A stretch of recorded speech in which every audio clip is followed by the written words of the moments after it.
But up next, we have Bourbon 14. This is a West Highland malt.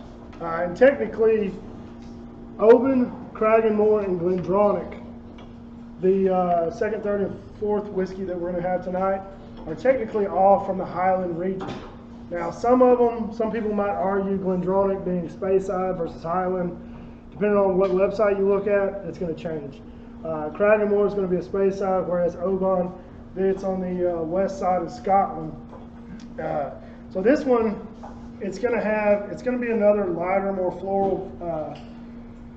floral malt with a little bit of sea salt and spray on it.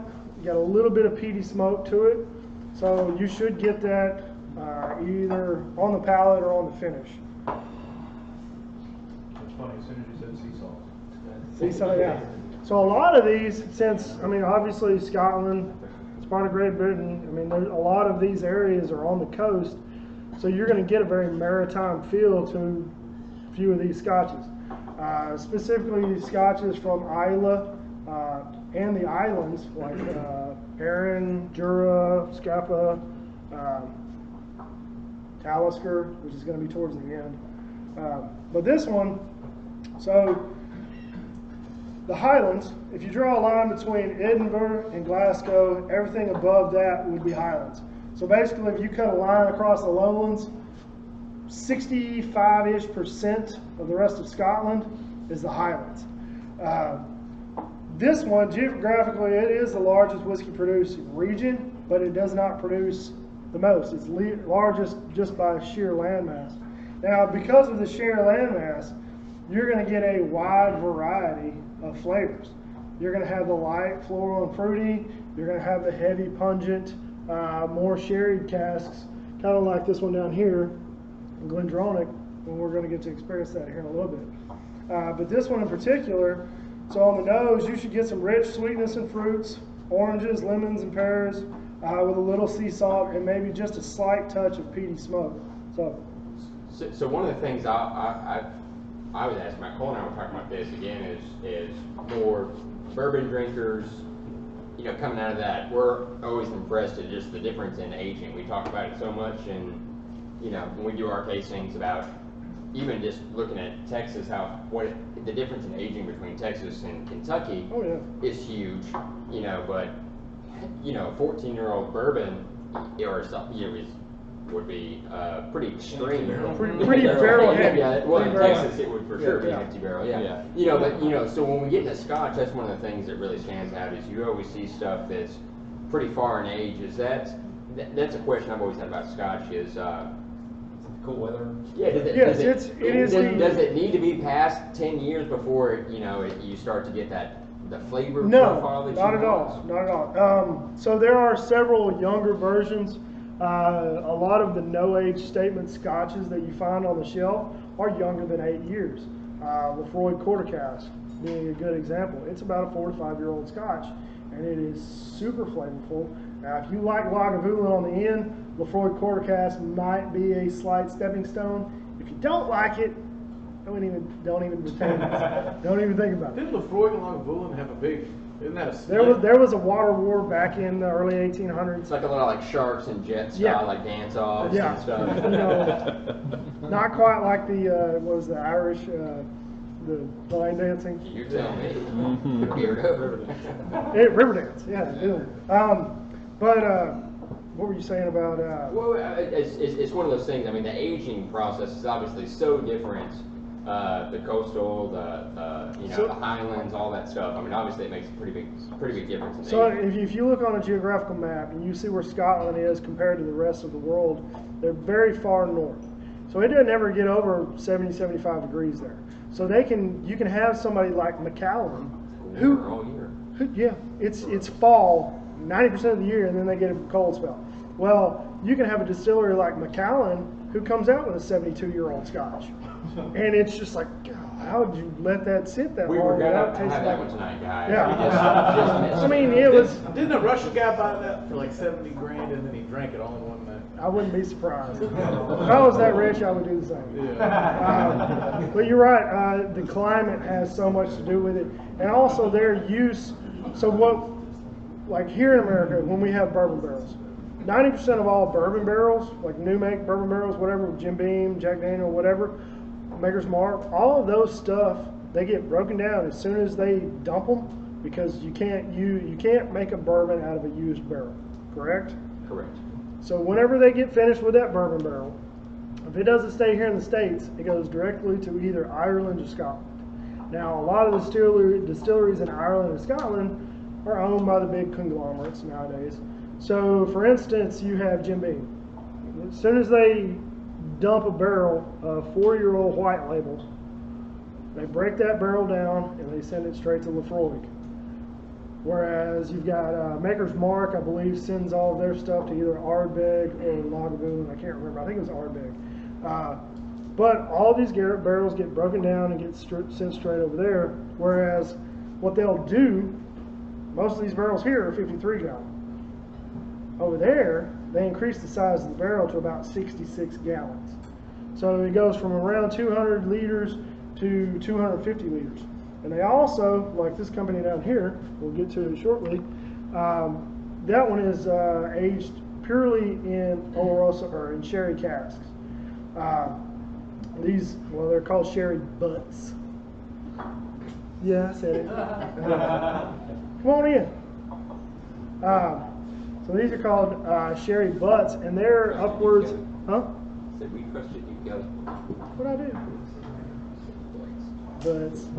So sherry butts are about double the size of I want to say it's between 500 and 600 liters, whereas the normal hogshead, whenever they break down the bourbon barrels, they call them hogshead. They add a few staves in there, they make them bigger around, and they call them hogshead after they break those down. Well, the sherry butts are between 500 and 600 liters, which I want to say it was 128 gallons-ish, 128 to 150 gallon.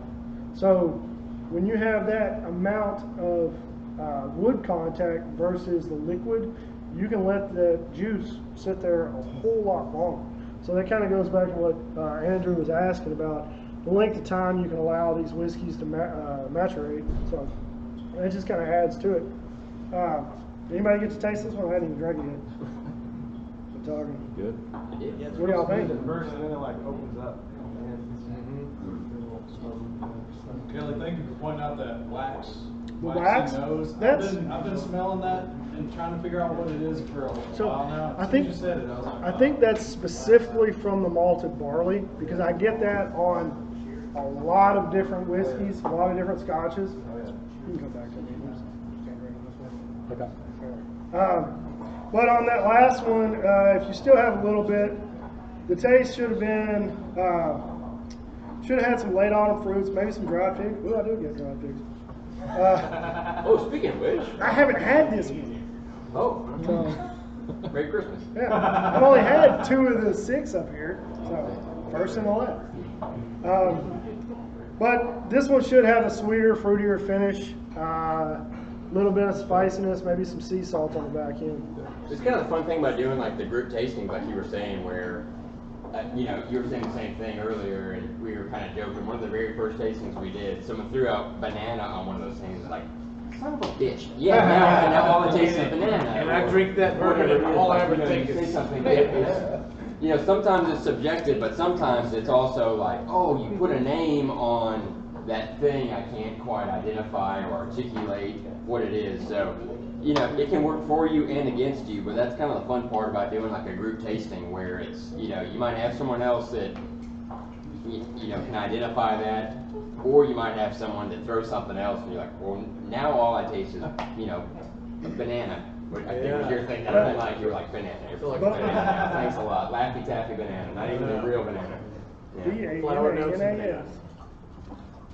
So, just while Cole's getting some glasses poured up, I just want to point out the main differences between Irish whiskey and Scotch whiskey, other than the territory it's from. Does anybody know any differences between Irish and Scotch whiskey? Anybody? the double and triple distilled. So double and triple distilled. So predominantly most Scotch whiskey is only twice distilled. What? So the skirt? What? Kilts. The kilts. They both wear kilts, I think. Differently though. Yeah. Yeah. One's a little lower, one's a little higher. So, predominantly most Scotch whiskey is only twice distilled, and most Irish whiskey is triple distilled. There are a few exceptions to that rule. Scotch being like the lowland Scotches. I can't say 100% about the Glenkinchie, but I do know Auchentoshan is a triple distilled Scotch, and I've had it before, and it's quite lovely. Whereas Irish whiskey, you have new brands coming out from distilleries like Kilbeggan and Teeling, who are doing only twice distilled single malts, single grain also. So they're kind of bridging the gap. Like if you pick up something from Kilbeggan or Teeling, it could have a very Scotch feel, whereas if you drink like Jameson, Black Barrel, or anything like that, or even Bushmills, it could be a lot lighter and more palatable, I guess would be the correct word. So that's pretty much the biggest and the spelling of whiskey.